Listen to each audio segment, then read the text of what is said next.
Future of Field Service podcast. I'm your host, Sarah Nicastro. Today, we're going to be talking about tips for successful onboarding, training, and retention. We know that with some of the challenges that exist in obtaining and training and retaining talent, these are topics that are very, very important to the vast majority of our listeners. I'm thrilled to be joined today by Bobby Lincoln, who is the Supervisor of Customer Care Onboarding at Sysmex America. Bobby, thank you so much for being here and welcome to the Future of Field Service podcast. Well, thanks for having me, Sarah. It's a pleasure to be here. Absolutely. So this is Bobby's area of expertise, and I'm excited to have him here with us today to give us some tactical advice on how to have effective onboarding and training. Onboarding is obviously the very first impression a new employee gets of your company, and with talent that today has many, many, many options on where they spend their time, it's a very important first impression. So, Bobby, before we dig into to some of the things we want to touch on today, just tell our listeners a bit about Sysmex, yourself, and your role. Thank you. Yes, my name's Bobby Lincoln. Sarah said, I supervise customer care onboarding for Sysmex. I'm also responsible for managing a group of field service technicians, which we'll discuss those later on this conversation. In brief, it's a national group of field service technicians that we hire um, to support districts as they get trained, do installations, and eventually move into a permanent service engineer role. But I do supervise the onboarding process for everyone in the service organization. I've handled this responsibility for going on a little over a year and a half. So I've got pre-COVID and after COVID experience going on. I've been with Sysmex now in year 16, which I hear is unheard of in modern world. Everybody switched jobs from every 3 or 4 years, but no, Hmm. I'm a lifer, as they say. Sysmex is a medical device company. At its core, we're a Japanese-based company. We are the global leader in hematology diagnostics. We are now broadening our urinalysis portfolio, and yeah, it's been a wild ride. When I started with Sysmex, I don't know the exact market share number, but over the course of the last decade and a half, it feels really weird saying that, by the way. Um, we've become number one in the United States and the world. Awesome. And I agree with you. I think after 2020, everyone should have survived and led through COVID on their on their resume. I mean, it's a whole skill set in and of itself. All right, so we're going to talk today about onboarding, training, and retention, and I kind of lumped them together in the introduction, but they are really three different and three very critical areas. So let's take them one by one. So we'll talk about onboarding first. So to start, just tell us a little bit about what your onboarding process looks like. Well, I would like to discuss because it has morphed over the last year. Hmm. Pre-COVID, like I said, we'd spend interviewing. We spend a lot of time on the interview process, which I anticipate most other organizations do as well. Hmm. Um, we would come into the office, and our United States office is located. We have a couple now, actually, but we send everybody to Lincolnshire, Illinois, to Northwest Chicago, and we'd come in and we'd spend day one just getting to know each other, and then throughout the course of the week, we'd have different presentations, um, discussions. We would do a tour of the building. We'd literally get to meet the CEO if he was in his office that week, which is pretty cool. Not a lot of people on day three don't get to meet the CEO of their organization. Uh, but the big thing about our onboarding process is the goal is two things. We want to acclimate our new employees to our organizations, or better yet, our culture. Hmm. Culture's big from where we are. Also, there is a few things that we have to hit, certain metrics that every employee needs to go through, and all the corporate things, the human resources presentations, all of those things that we this many, if not all, corporations put their new employees through. Mhm. Okay. So, one of the big areas of emphasis for you is making the onboarding experience personal. So, why is this something that's so heavily prioritized? And I guess more importantly, what are some of the ways that you accomplish that? As I was thinking about this, the two quotes come to mind. I'm a big quote guy, drives my Mhm. wife crazy sometimes. But, you think of the Godfather quote, it's not business, or it's not personal, Sonny, it's strictly business. Mhm. Well, I like to subscribe to, he's a buffoon in many ways, but I like to subscribe to the Michael Scott version of business. And I wrote it down to make sure, in case, our listeners don't quote me as saying it wrong. So I did write it down, where he says, business is always personal. It's the most personal thing in the world. And you fast forward a little bit in that episode, and he goes, people will never go out of business. Mhm. And I really subscribe to that. We subscribe to that at Sysmex. We believe we are in the people business. Mhm. So why wouldn't we make it personal? Mhm. We hire folks to come in as service engineers. We hire them to do a technical job, but at the end of the day, that's only part of it. Our Mhm. customers are going to require some fixing as well. Mhm. So we spend a lot of time on making it personal to welcome them to our family. It's Mhm. really a family. That's our view. That's how we approach it. And you know, when you bring someone into your family, Sarah, you've probably had folks sit down at your dinner table before and be like, I don't know. We spend a lot of time on the front end so that when we bring folks in, they fit into our family, and we want to acclimate them to that culture. Mhm. Okay. So when they start the onboarding process, do you have any examples of things that you guys do to make it feel personal to them, so that it's not just employee 1, 2, 3 in onboarding session number whatever. What are some tips around creating a more personalized experience for those folks? I guess so much of this conversation, I'm going to tailor it more to where we are right now, Hmm. virtually, because in the office, when I would host this onboarding process, it's similar, but it's different. Hmm. You know, um, so for example, we log in on day one. Everybody comes in, and I intentionally start our meetings about 15-20 minutes before all the production starts, if you will. We get to know each other. One of the fun things that we do um, during this process is every single class we challenge them with icebreaker questions. And it's Hmm. no fancy science behind it. I literally, Sarah, go to Google and type in icebreaker questions.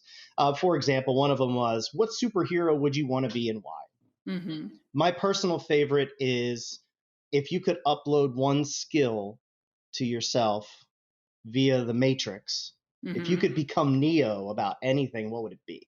Hmm. And we challenge them and talk to them. It just naturally generates conversation. And to make it personal, this might sound crazy to some out there, but I want to create the environment of, we're sitting around the dinner table where you feel virtually comfortable talking to anyone at that table. That's the Hmm. atmosphere that we hope to create in our onboarding process. Yeah.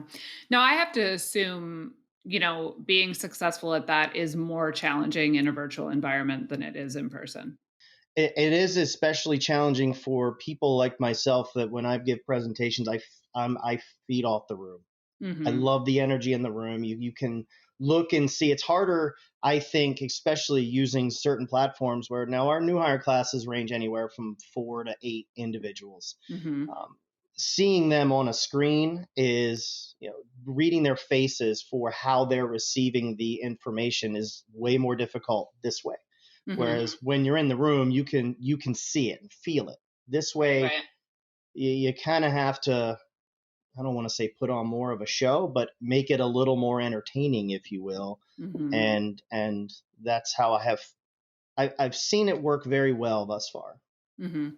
Yeah, and I think that not everyone can control, I guess, size of onboarding class. But when you're doing it virtual, I think, considering how many people you have in a group is important because if it's still not as easy as reading the room in person, but if you have to keep an eye on, 4 or 6 or even 8 individuals' energies and reactions on screen, is one thing. If you were doing a class of 20 or 25 or, any more than that, it would become very difficult to give anyone that individualized attention.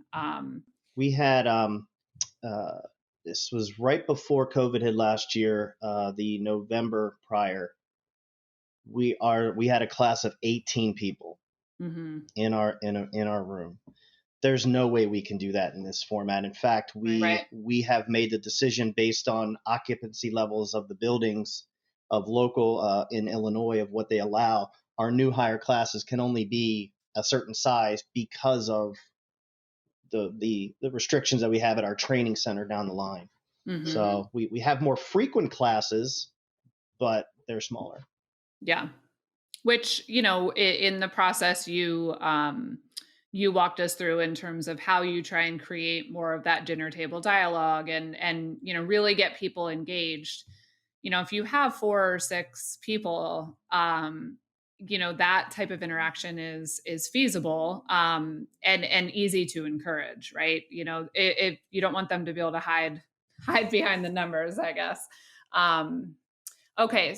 Yeah, Go and I ahead. have folks that work with me. We have people throughout the organization that come in and help, and we always have one of the new hires. One of their direct managers is tasked to assist with the process, and a lot of times, depending upon the presentation, where I've got 2 or 3 screens going, they get tasked with monitoring faces. That's their job.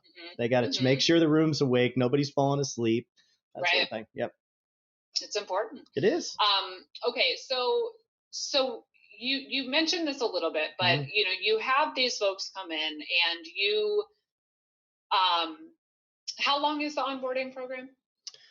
We have it broken down into 3 segments. It's Okay. an onboarding week, which Mhm. they spend day one that first week. That's onboarding. That's where we have human resources. We briefly get into anything technical in week one. It's a lot of application building, giving them the tools. Hey, this is what you use this for. This is what you use this for. That sort of thing. Week two is our foundational class where we dive deeper into various processes, and then they get put into our technical training curriculum. Okay. So, I like the one thing you said though about, the goal is in onboarding for them to have a foundational understanding, but not an overwhelming amount of detail. So you want to kind of, give them the critical overview that they need to be able to move into the training program, but you don't want to overwhelm them with too much at once. So talk about why you think that concept is important when it comes to onboarding. Absolutely. Are you a sports fan? Do you like football? Yes, I have given up watching football since I had children so that my husband can do so because it's one or the other, not both. I get the television. I've got 3 children, and I get Daddy gets TV on Sundays. That's it. Mhm. 4 months of the year, Daddy gets TV on Sunday. But I liken our training program to, all right, on day one of training camp, Mhm. if you were to give your quarterback the entire playbook on day one, there is no way we could have the expectation that they could accurately and precisely execute that playbook in its entirety after that day. It's Mhm. impossible. As if I could upload a skill like talked earlier, I would do that, but we can't. We're human Mhm. beings. We have to absorb information, learn it, and implement it. And so Mhm. I liken how we approach training to that. We have a certain progression, right? Once you can do A, let's do B. Once you Mhm. can do B, let's challenge you with C. That's the goal. Because if we Mhm. overwhelm individuals on the front end, they're going to get burnt out. Um, we're all human beings. When we get burnt out, we don't like what we do. I don't Mhm. want that. I never want anybody to feel that overwhelming burnt out where they just want to quit. That's, Mhm. you know, that's any manager or anybody in charge of any program should not want that for their folks.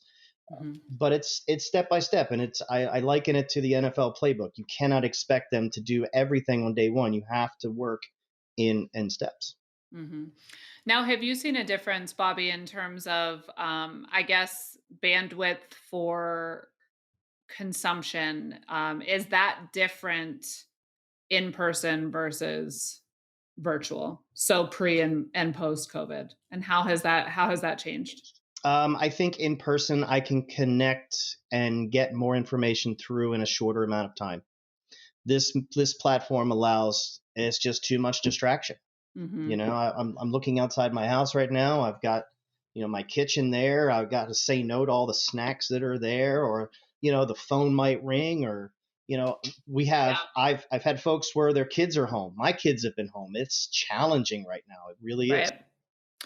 Yeah, and I mean, you get the Zoom burnout, right? So I mean, when you're doing onboarding in a physical location, you can say, "Okay, we're going to do the first 2 hours in this room and then we're going to move to this room," and you can change scenery, you can work in activities or breaks or, what have you. When it's, "Hey, show up for your 8-hour day and we're going to spend the whole thing on Zoom and I'm just going to crush you with information." I mean, it's you'll start to get blank stares after so long. So I think you've I would think you've had to be strategic about how you pace things so that you can keep people engaged as well. Absolutely. We've had a certain strategy for onboarding for the last 6 7 years, and it just, Mhm. we knew it day one, day two, day three, and so on.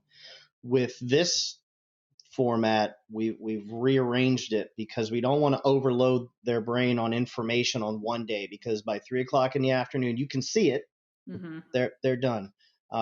We only really schedule, out of the 5 days for week one, we're on Zoom half days on 3 of those days, Mhm.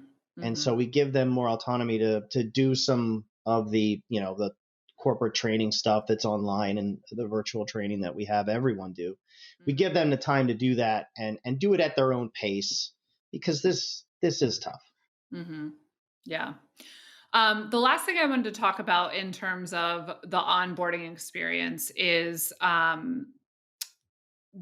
the emphasis that Sysmex puts on teaching the human side of the business in addition to the technical stuff. So tell us a little bit about that conceptually, and then in practice, how you balance that within the coursework.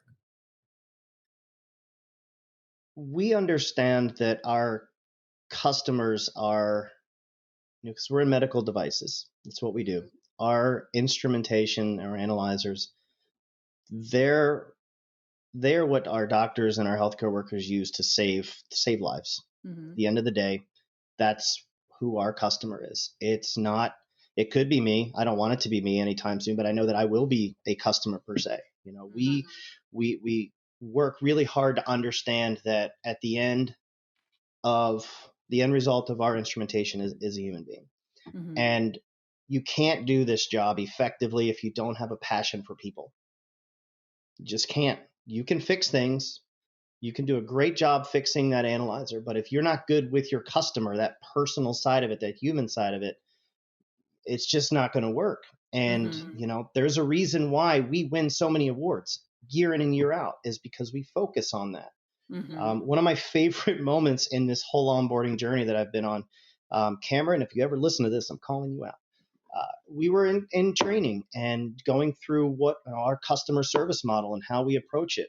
And he raised his hand and he's like, "I thought you hired me to fix instruments. All we've done is talk about people all day."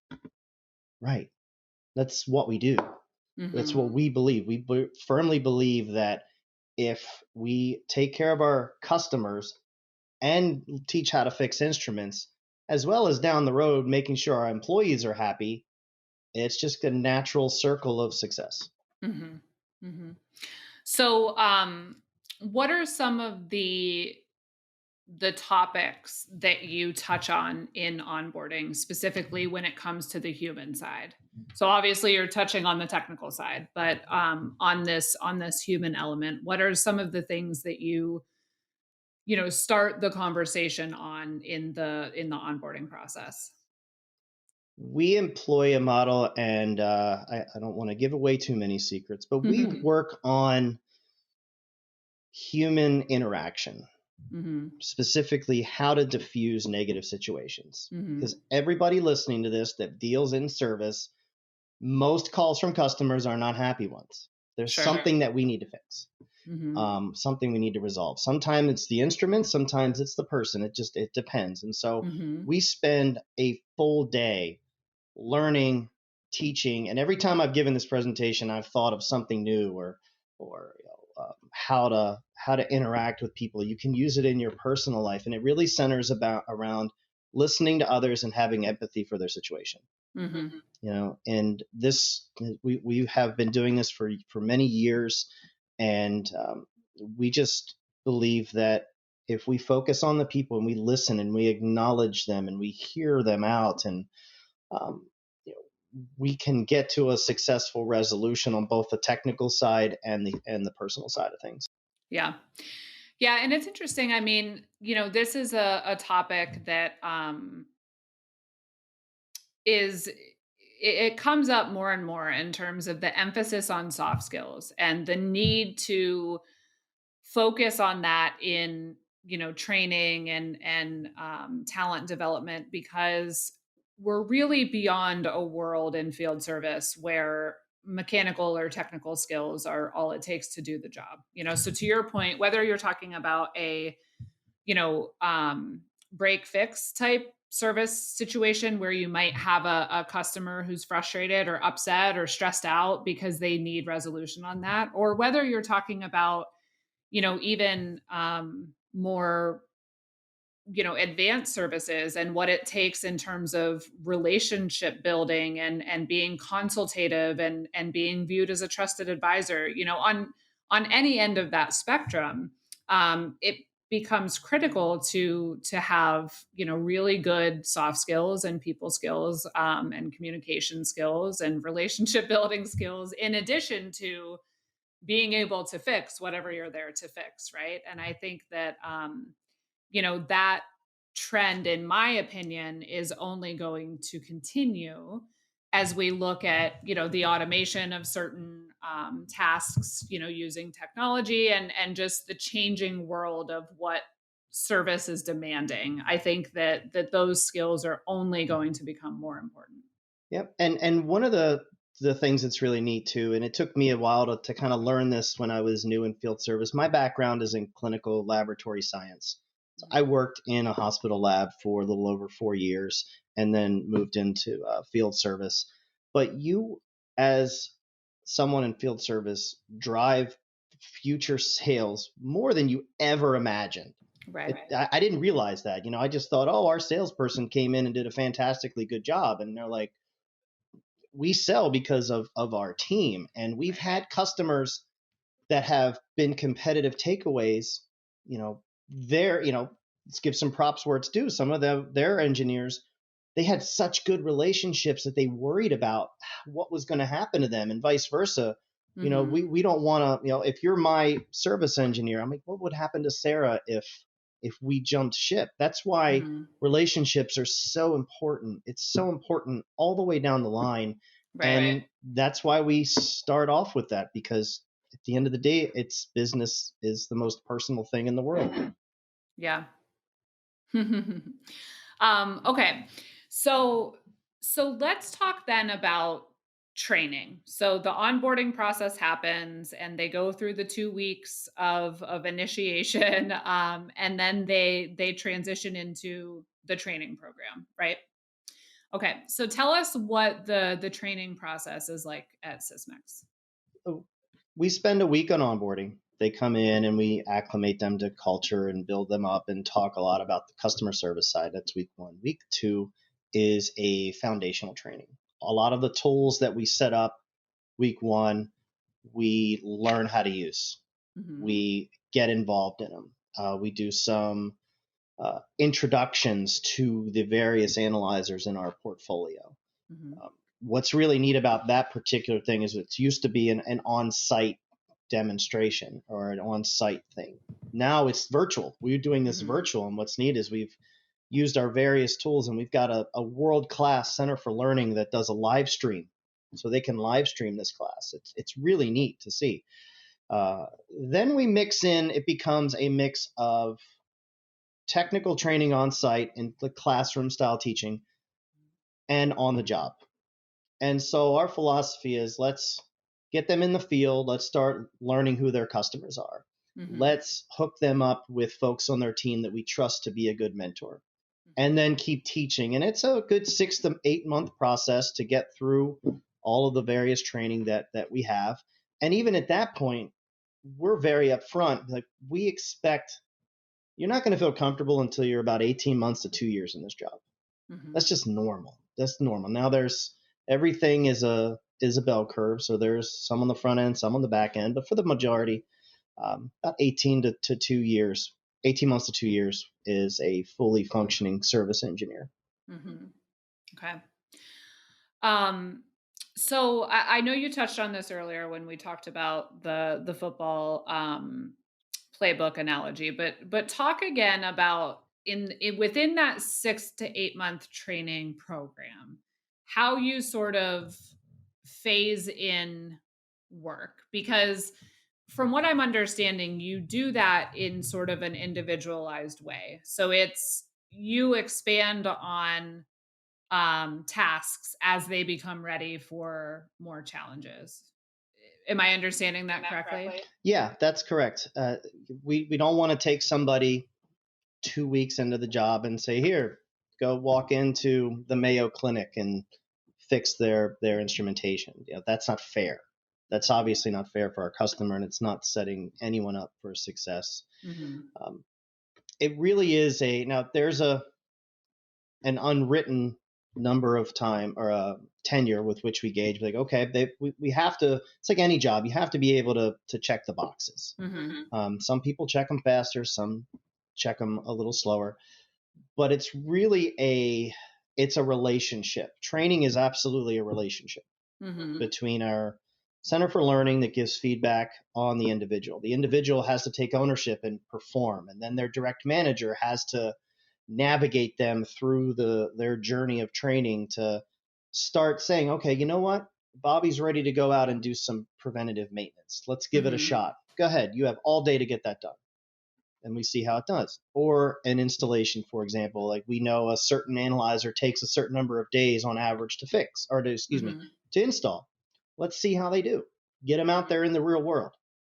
We can train, but eventually you've got to go out on the field and play the game, Mhm. right? And so it's incremental for a reason, because we want to build knowledge, we want to provide information, and then start seeing how the performance is.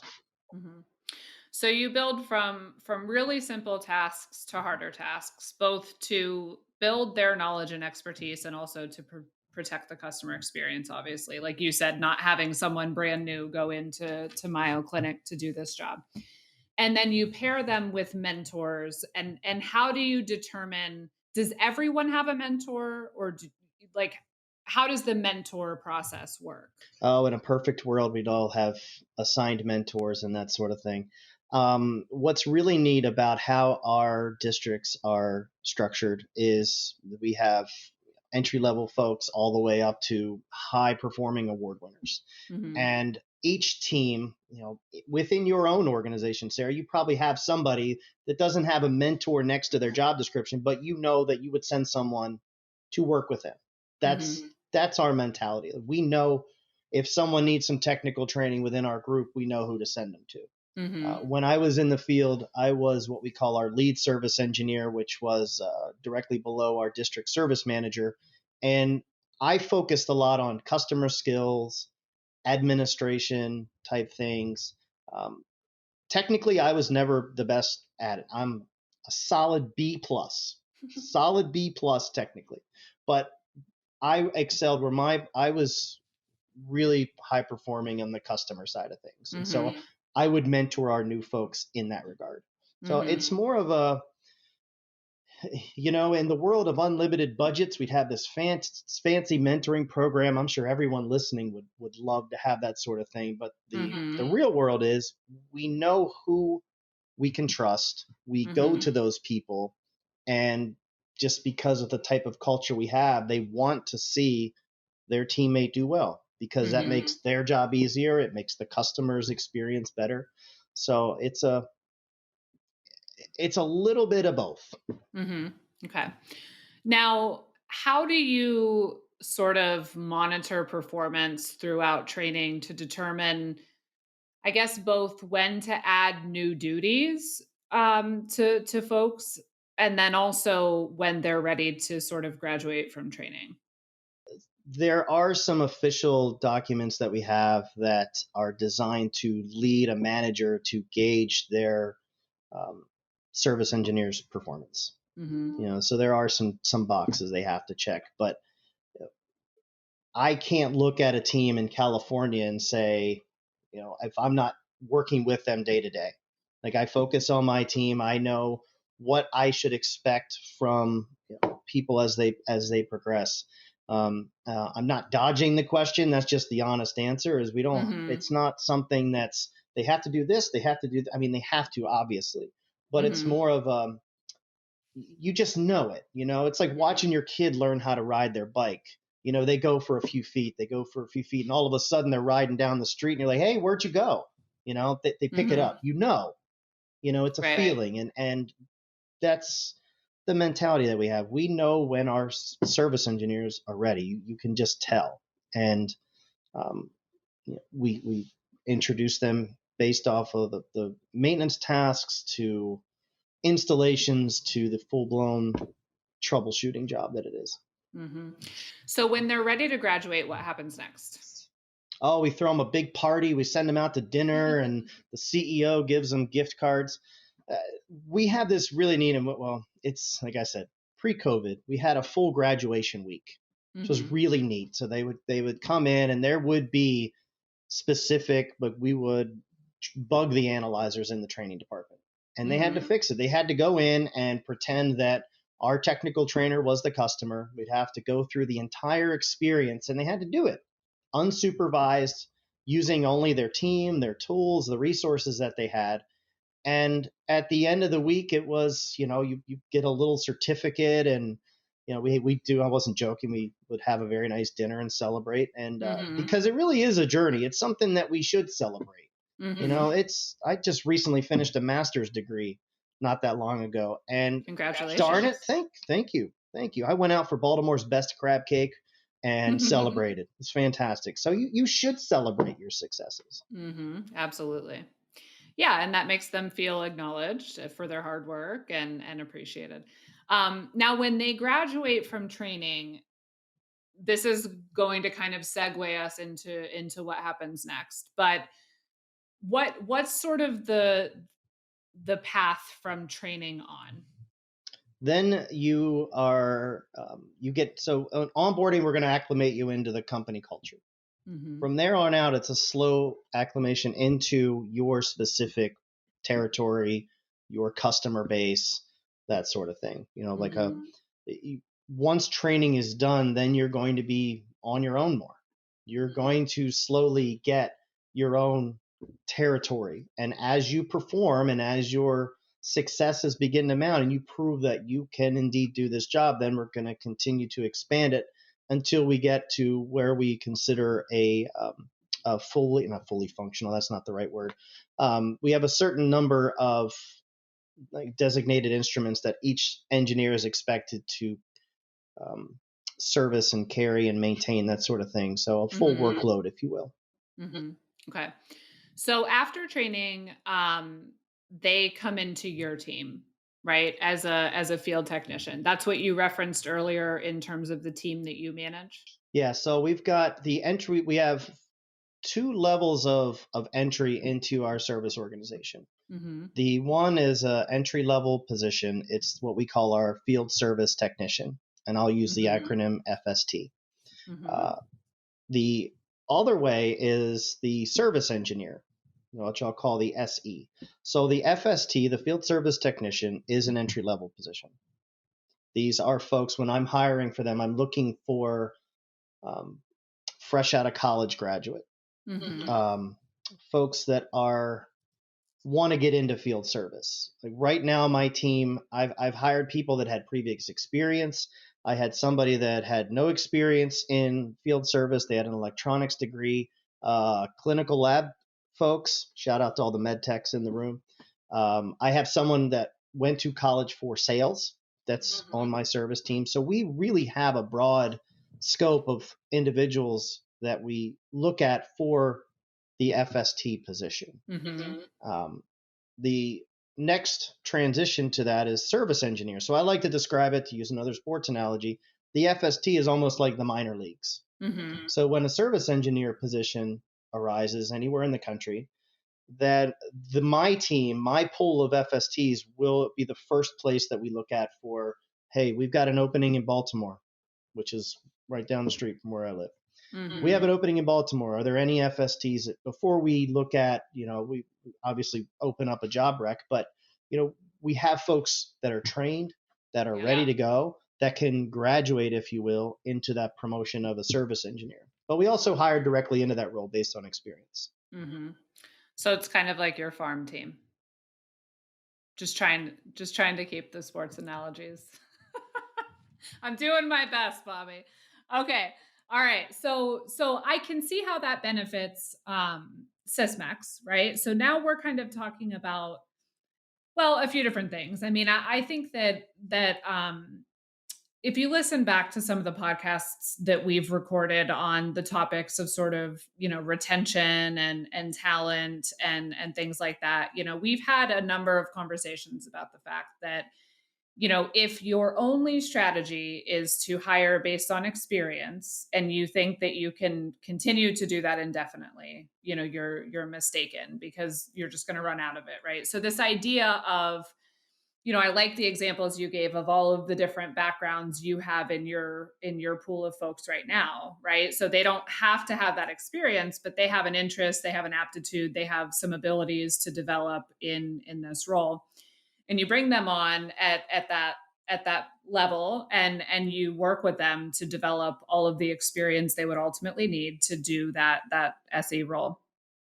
So I think that's a really smart approach from the Sysmex perspective, because you're giving yourself a source of talent, by kind of working a step or two back in the value chain, rather than just expecting to be able to hire people that have done the job for X amount of time. Um, but the flip side of that is it gives an opportunity to foray into field service for folks that wouldn't have the opportunity to join Sysmex if they didn't have that experience. So, as you're sort of bringing these people into the fold, you know, talk a little bit about, how an organization can kind of structure and offer that career progression, and why that's important when you're hiring, younger people. Oh gosh, my immediate response would be, who wouldn't want to go to work for an organization where they didn't have the opportunity to advance? Mhm. I certainly wouldn't want to go into a role that had no opportunity for growth or advancement. Or Mhm. there are people that do.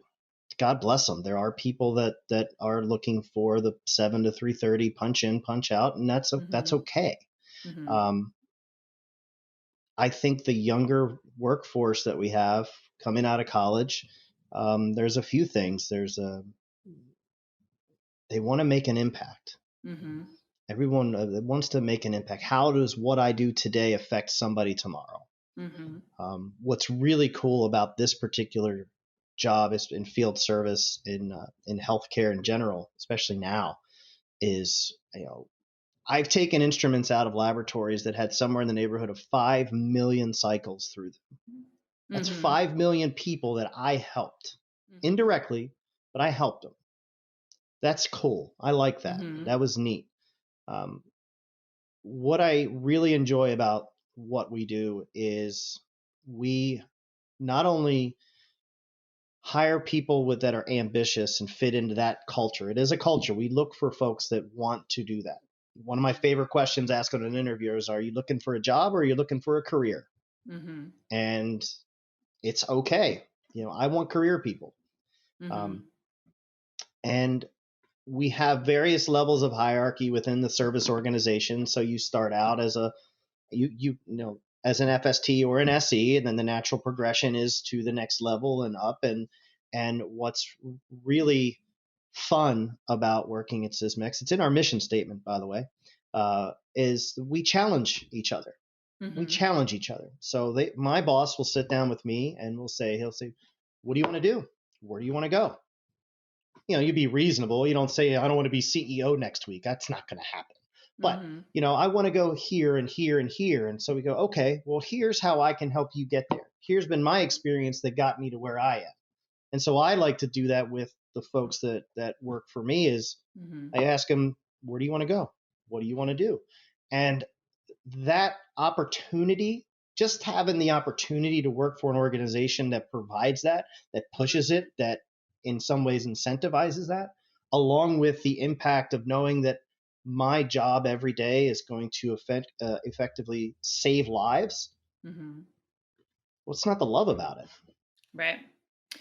And those are good points. I mean, I think that in the conversations I've had with people about managing an older generation versus managing the younger generation, those are a couple of key points. One is I get your point, like I'm built the same way, like who would not want to progress in their career? But I mean, if you think about, a lot of tenured field technicians historically, I mean, we're happy to do the same job for 20, 25, 30 years, and they didn't have that same, not I'm overgeneralizing. Some people do, some people don't. But I mean, if you look as a group at the older generation of field technicians, I think you had a greater likelihood of people being happy to just do their job if it was a good job and not necessarily have that burning desire for continual evolution. And I think that's something the younger generation looks for in an employer. And then your other point about playing to the impact, right? And you know communicating the difference that your employees are making in lives, is something else that has some real appeal for folks. So What I like also too that we do, and it's not just even I had a conversation with someone who will just leave it as they're a seasoned service engineer. It's the mhm, PC way, right? We were having a conversation a couple weeks ago about him playing out the string, if you will. What do I want to do? But yet he also called me to talk about how can I improve this specific process that my team manages. mhm, So even though we have people, on the twilight side of their career, it's still a constant. It's there's no way to describe it other than you got to live it and feel it. It's an innovative group that we mhm, are, and whether you're day one or day or year 35, mhm, it's really the same goal. And I think we do a good job of hiring the right people, but also protecting our culture of who we are that fosters that type of environment. mhm. That makes sense. um okay, so in terms of your evolution from the medical lab to field service to heading up onboarding and managing a team of field service technicians, what's the biggest lesson you would say that you as a leader have learned? Oh, good grief. Don't expect me from you. Okay. That was a tough thing to learn from the moving into management, if you will. Hmm. I have a certain way of doing things. I have a long track record of performance of processes that I've particularly employed, ways I handle customers, way I talk to customers. Not everybody does that. And Hmm. so I learned very early on that I can't have my own expectations for my team. I can set them. I can put the bar. Here's where I want to be. Guys, here's where we are. here's how we're going to get there, but everybody's going to do it a little differently. And Mm. so for me personally, that was one of the toughest lessons to learn and to step back. When you're in field service, you measure success very differently than you do in managing field service. Mhm. Mhm. Every day you walk in, I fix that. I know it. I did that, right? Mhm. When you're working with people, it's different. It's a longer game, Right. and so that's my biggest piece of advice for any new leader is don't expect you from other people. That makes sense. I like that. Any final thoughts or closing words of wisdom for our listeners on the stuff we've talked about today? Onboarding, training, retention, anything related?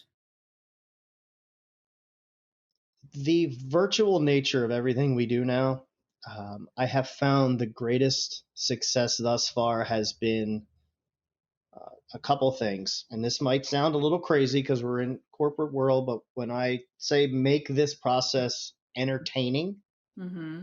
make it entertaining. Mm-hmm. However that needs to happen. Some things that we like to do is ask silly questions or play videos during. I've restructured half of the week with entertainment in it. Click Yeah. different YouTube things, that sort of thing. Just because. I will say Bobby and I were exchanging some messages real quick this morning on LinkedIn in preparation for our recording today. And at the end you sent me a meme, and it was just such a little thing, but it made me laugh out loud. And you know it's a small example, but there, to me, after what we've been through, as a world in the last year, I mean, there is no reason to not introduce a bit more levity and you know just personal connection to exchanges. So yeah. Make it fun. I mean, gosh, we're doing this for 8, 9, 10, 12 hours a day. Some of us, gosh, have fun. Life's too short. Have some fun with it. Hmm. Yes, that's a very good point. All right. Well, Bobby, thank you so much for joining today and for sharing. I really, really appreciate it. And hope you will come back and visit us again soon. I would love to. This has been a blast. Let's do it again. Absolutely. You can check out more of our content by visiting us at www.futureoffieldservice.com. You can also find us on LinkedIn as well as Twitter at The Future of FS.